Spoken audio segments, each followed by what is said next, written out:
Ar pastebėjote, kaip dažnai gyvenime reikia rasti atsakymą į kokį nors klausimą? Tie klausimai būna sudėtingesni, lengvesni, paprastesni. Kartais atrodo, kad jie apskritai neišsprendžiami. O tokiais atvejais mes ir papuolam.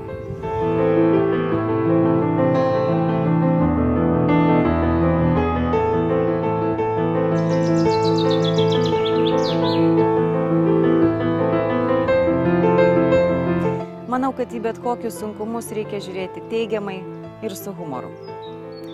Kai kurie žmonės sako, kad bet kokie užgriuvę sunkumai yra pamoka, išbandymas, kad tai mūsų užgrūdina, kad atveria naujus horizontus ir taip toliau. Kiti sako, kad likimas uždaręs langą atveria duris. Na, man labai patinka palyginimas su keliais.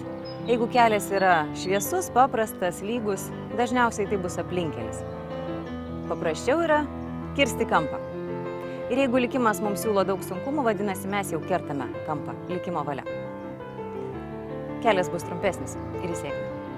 Kitas dalykas, kad mes labai dažnai neklausiam, neprašom patarimo.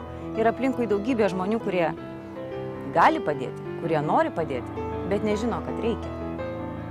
Sakyčiau, neklausi, negausi. Reikia paklausti.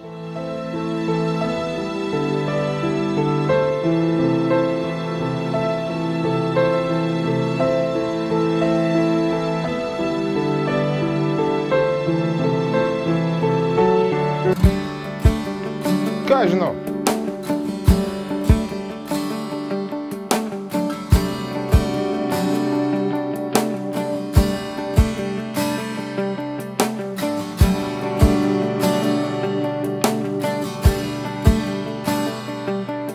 Obuoliai man kaip apskritai pasirodė toksai siužetas labai daugiaprasmis, pradedant nuo biblijinio, tenai su Adomu ir Ieva, baigiant ant kokių Newtonų, kuriam obuolys užkrito ant galvos. Tai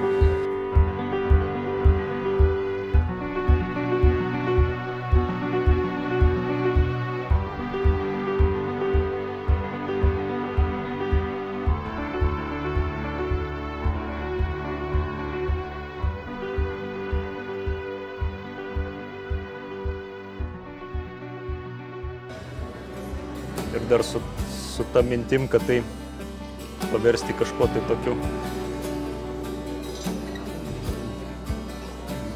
pokalbių, kažkokiu tai forumu, kuriame būtų uždraustai kažkokie neigiamos nuomonės ir neigiamos pozicijos, tai apskritai pasirodė taip Lietuvai nebūdingas variantas, kur taip daugiau priimta savigrauža, savikritika ir tų pozityvių kažkokių tai minčių ir visokių tokių dalykų labai trūksta. Einu aš ir įveiksiu tai. Kažkaip man sekasi, nežinau, tikiu, kad ir jum, jeigu tik pabandysit. Žinot, sporte yra labai daug užkrečiančių pavyzdžių. Ir vienas tokių buvo nutikęs krepšinyje. Komanda, kuri buvo šiaip tokia normali komanda, normalūs ten vyrukai žaidė atkrintamosiose varžybose. Ir serijoje iki 4 pergalių jie pralaiminėjo 0-3. Visi pradėjo mėtyti kepurėm, rašyti, kad nevykėliai ir taip toliau ir taip toliau. Ir tada kitose rungtynėse treneris sako, vyrai, vyriukai.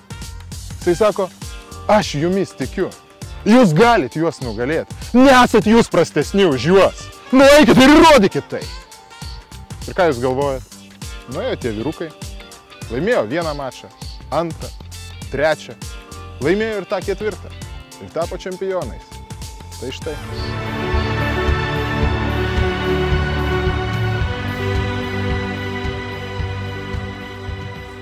Na gerai. Pamėginsiu aš jums pateikti esminius skirtumus tarp obuolių, kurios veikia žemės traukos dėsnis, ir tų obuolių, kurių tas dėsnis neveikia nei velnio. Mūsųgi atveju, žmonių pasaulyje, obuoliai krenta normaliai, link žemės tada, kada man, kitam žmogui, gyvenime atsitinka kažkokia situacija, kada reikia ieškoti greitai kažkokio tai sprendimo. Bet kaip tyčia tada jokia gera idėja į galvą neteina. O visi kiti, kurie yra aplinkui, tik ir taikosi, kaip apkaltinti, kaip surasti praeitie kažkokių tokių blogybių, dėl kurių, vadinkim taip, mūsų pagrindinis herojus užsigraužtų negyvai. Tai čia obuoliai krenta normaliai. Vadinasi, jeigu jie turėtų kristi į dangų, tai turėtų būti kažkas radikaliai kitokio ir netokio negatyvaus. Jūs esate visiškai teisūs.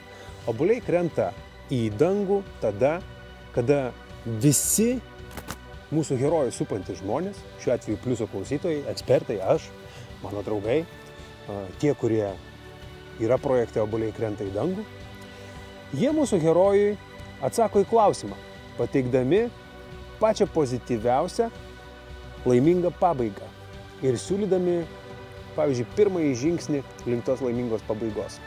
Mūsų herojui, kaip kokiam idėjų banke, yra pasiūloma tos situacijos laiminga pabaiga. Jis išsirenka vieną iš jų.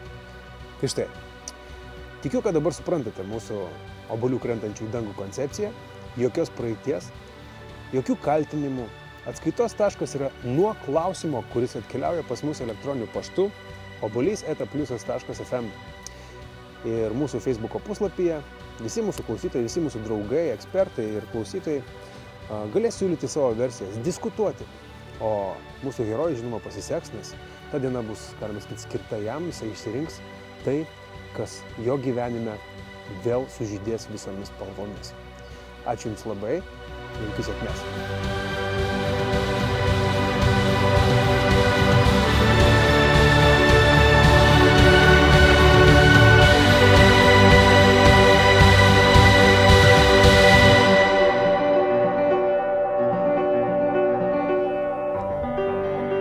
Norėtųsi labiau įkabenčios pabaigos?